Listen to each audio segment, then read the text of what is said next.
I think that's the crazy part, right? They genuinely believe that if we agree to this, all the 18 to 35-year-olds across the entire Eurozone, all 27 countries, will as one shout, to England! And then just flock over here.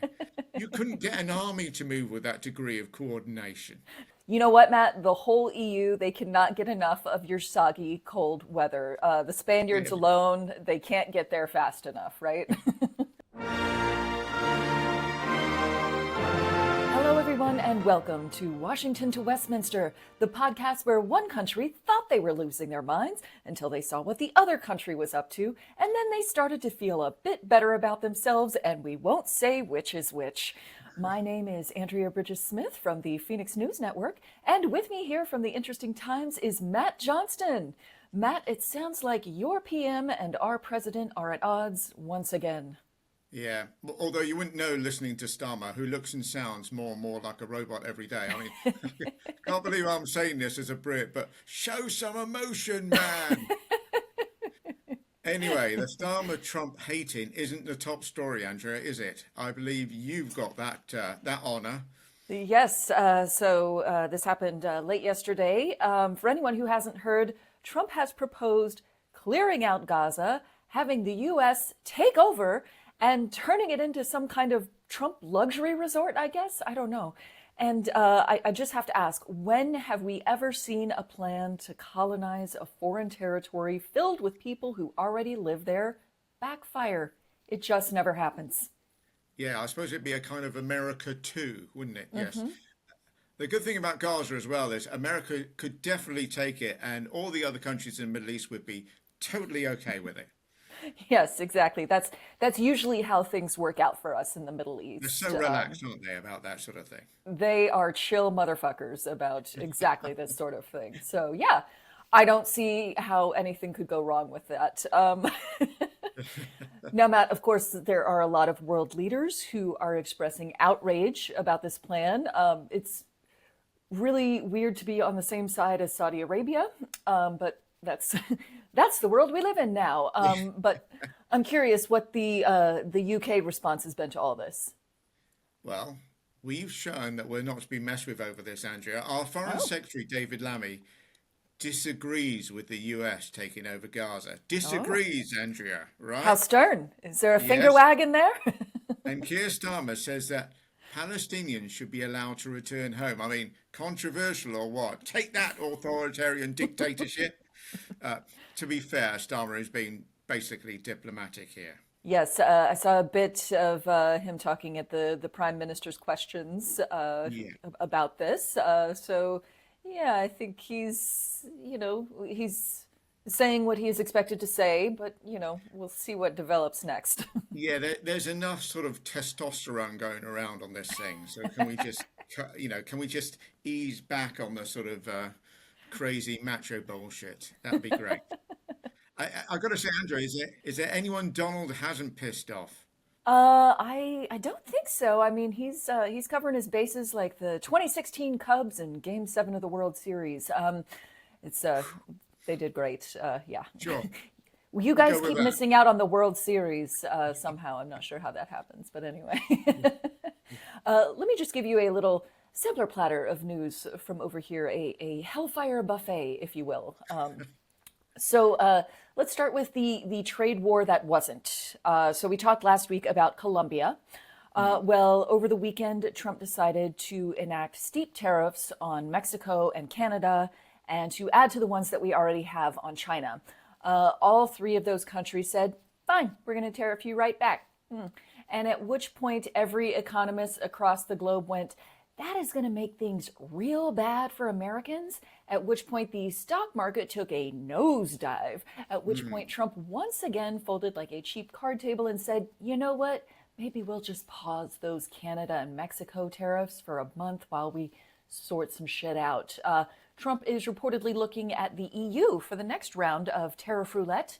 But he seems to want to leave you guys alone for some reason, and that's good news for both of us. Curious how you manage that. I think we're kind of in a rather uniquely nice position. I don't want to say nice, but we're in and I think Starmer by Starmer all the way down the line has simply said, we don't need to choose. The EU is now getting to the point of going, look, there's going to come a point where you're going to need to choose. If he levels tariffs against us, I wouldn't call it an act of war, far from it, but it's certainly an act of trade war, isn't it? But Right. I think Keir Starmer, while he is being a bit smart, is sort of sat there. He sort of sat there. Look, we're the kid between two divorced parents, right? So, Yes. oh, Dad, you just given me a new PS5, Mum. And it's a bit like that. So he's sort of cozying up to Trump, as Right. in saying all the right things, but he's also getting a lot cozier with the EU.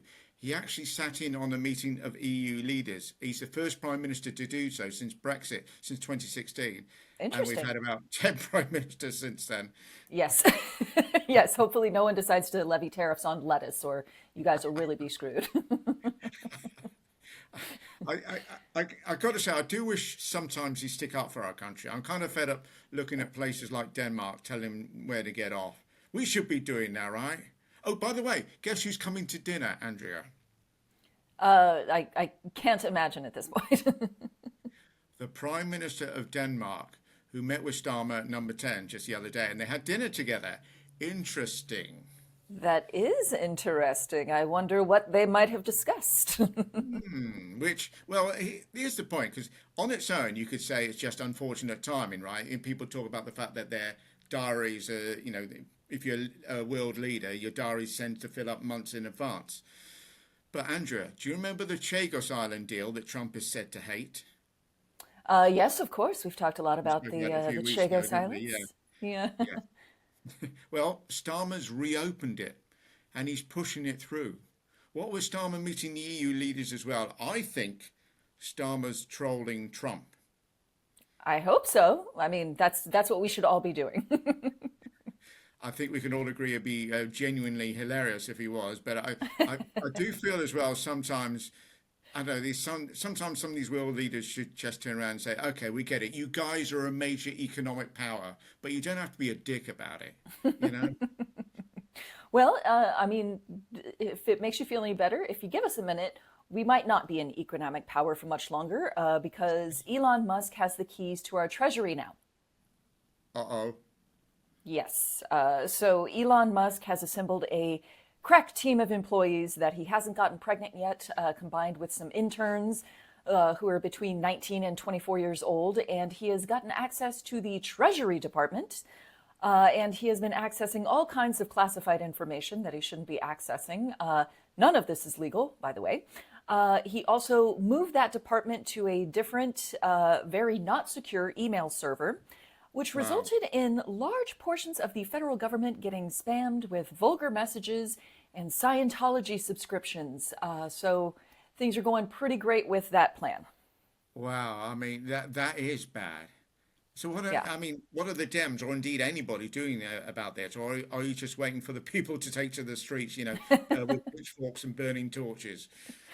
I mean, if they don't get their ass into gear pretty quick, there will be a run on torches and pitchforks down at Home Depot. They had a bit of a nice long hibernation over the past few months, but over the past week or so, they finally seem like they're starting to wake up and they're vowing to fight back. And we're like, where Hmm. the hell have you been for the like? Where have you been? Thanks. Yes, yes. Nice of you to finally arrive. The party's been going on for 2 hours now, and you've just shown up with an appetizer. So, get in here with your spinach dip and let's fucking go.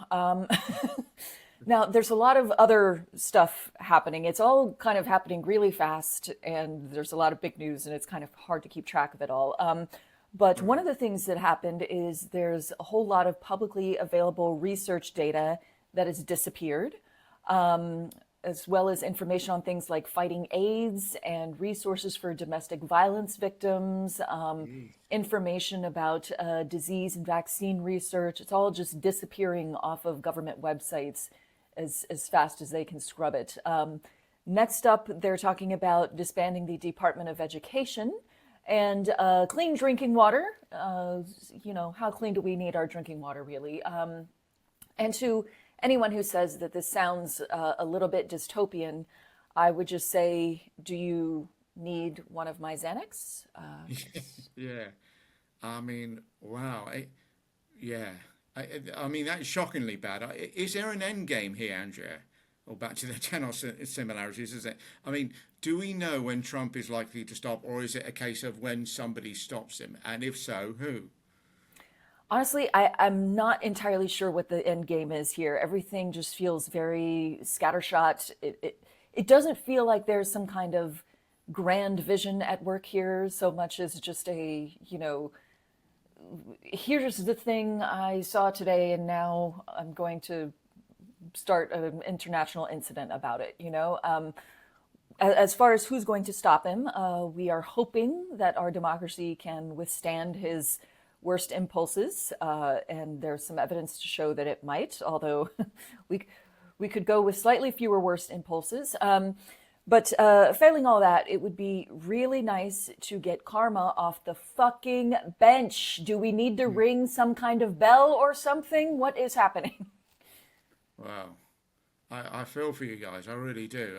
If it's any consolation, and I know it isn't, you guys have morons over there. We have morons over here too. This is true. And interestingly, all the morons love Trump. Same over here too. Yeah, yeah.